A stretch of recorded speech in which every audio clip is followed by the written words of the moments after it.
everybody, it's Christina of CraftyPaws. I'm sharing with you guys a special Father's Day card that I crafted for my hubby, Mr. CraftyPaws.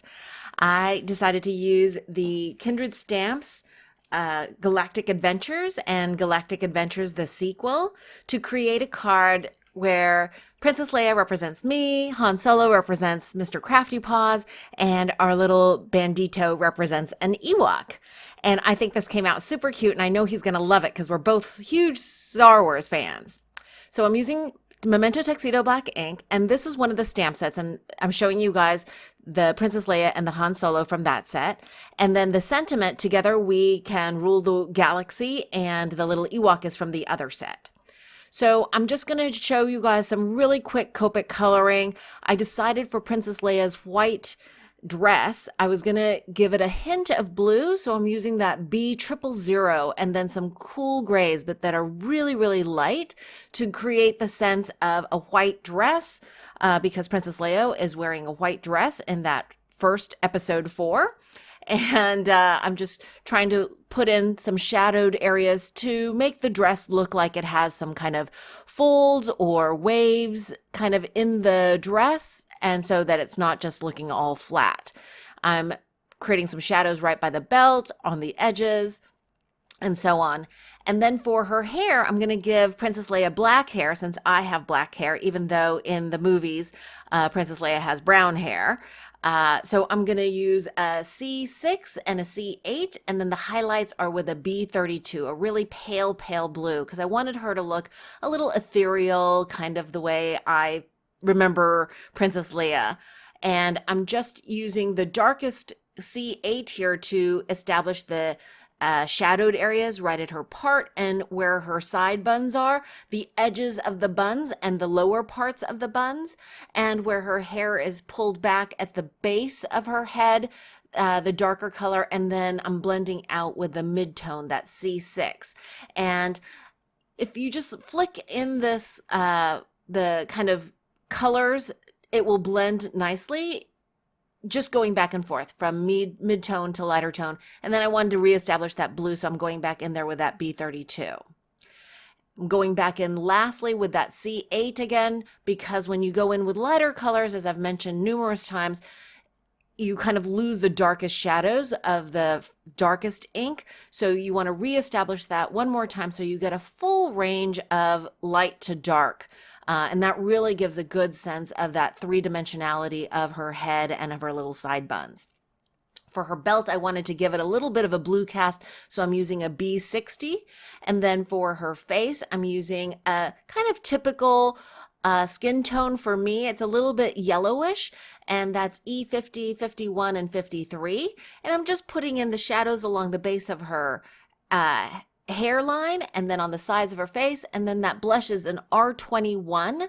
I often use an R20, but I just happened to accidentally grab the 21, and it's totally fine. And I'm reestablishing that darkest E53, blending out with an E51 here, and then with an E50 blending out so that the cheeks don't look, like I've drawn on little pink circles, but that it looks more blended out. And I reestablish that darkest shadow again by the eyelid and on the edges of the hair. For the Ewok, or my bandito, I'm using E11, E13 to kind of put in the brown patches, and then I decide I want a little bit more contrast, so I'm going in with an E15 as well. And I think, again, having, even in those tiny, tiny areas, that full breadth of light to dark really helps give it a more realistic look.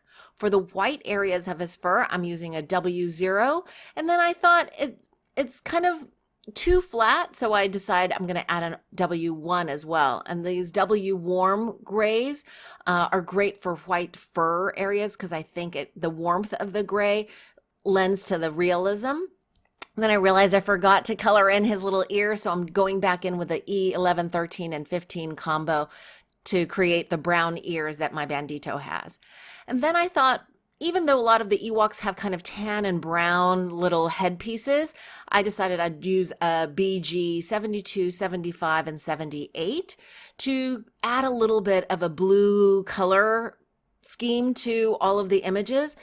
As I mentioned before, for Princess Leia, I added the little pale blue to her dress and the highlights of blue in her hair. And for this Ewok, I thought a great way to bring in a little bit of that blue color was with this BG family. It's a little bit on the earthy side, and I like that. For the little gold pieces in the headpiece, I'm using a gold jelly roll pen. And then I'm using a white jelly roll pen to the white areas of the fur to kind of flick in more of a hair texture. Then for Han Solo, I decided I'm going to use a standard brown hair combo, E55, 57, and 59, laying in the highlights first and then going in with the mid-tone to test out where the shadows are going to be. And then I go back in a little bit darker with the E59, and then I'm going to go back and blend in with that mid-tone, reestablish that darkest area with the 59 there on the base of the head where the part is, and then flick in toward the highlighted areas with the 57. Then for the skin, I'm using a lighter skin combination. It's still the E50 and 51, but I don't add the E53 until the very, very end. And the blush is with an R30. So it's a little bit paler than the R21 or the normal R20 that I use, but it still gives him a little bit of a rosy cheek. For his pants, I'm using a B34 and a 37. I'm laying in the base color and then putting in where I think the shadows would be, by his crotch, where the backs of his knees would be, and the inside of the legs. The shirt I decided to color in with a Y21 and a YR24 to give it kind of a golden mustardy color. I think in the movies he might have had a white shirt, but it was kind of grungy looking, so I wanted to add in a little bit more color this way. The belt I did with this E57, the darkest of the hair colors. I'm sorry, 59. And then for the boots and the vest, I went darker, E49 and E79. The 49 is actually darker, and I'm going around the edges and the base of the boots with that darker color. Again, for the gold highlights of the belts of both characters, I'm using a jelly roll pen, and I'm using a Lawn Fawn stitched hillside and a Simon Says Stamp stitched squares die set to cut out. The background paper is actually from an old DCW tie-dyed paper stack, and the bottom is just black cardstock, and I'm popping this up on with double-sided foam tape to give a little dimension. And then for the backs of each of the characters, I've also put in little tiny pieces of double-sided foam tape, so they have the dimension that matches that ground, and so they come off the background a little bit. And I've off camera put the double-sided foam tape on each of the characters, and I'm just showing you me taking off the release paper and then putting on a little bit of wet glue at their feet, just so I'm securing them to that ground base. And then I realized I forgot. I really wanted to put a galaxy kind of background on that gray tie-dye pattern paper. So I pulled off the images off the background, and I'm flicking on some Copic opaque white with a toothbrush, and the Copic opaque white is watered down a little bit, and I think that creates a real look of like stars in a galaxy, and I really like how that came out.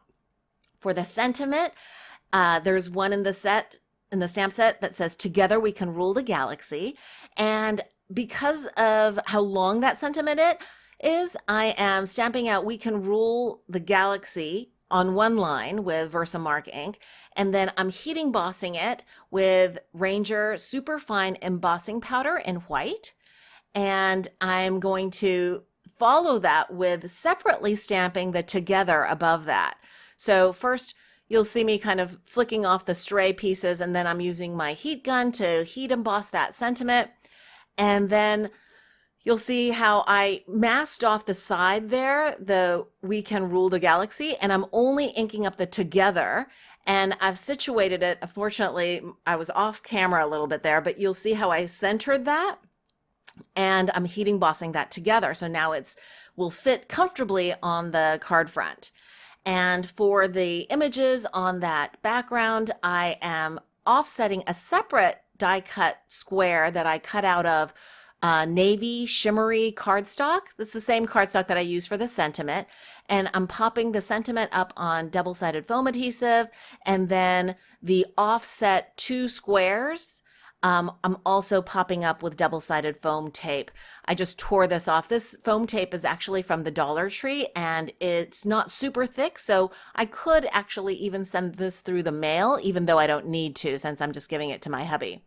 And I'm just making sure that the square with the images is vertical and the offset one is off center. And the inside, I simply use more of that tie-dyed cardstock for the liner and heat embossed the sentiment Happy Father's Day, which is also part of the stamp sets. I hope you've enjoyed this process video. If you did, please give it a thumbs up. Thanks so much for watching, and I hope you guys are having a wonderful crafty day.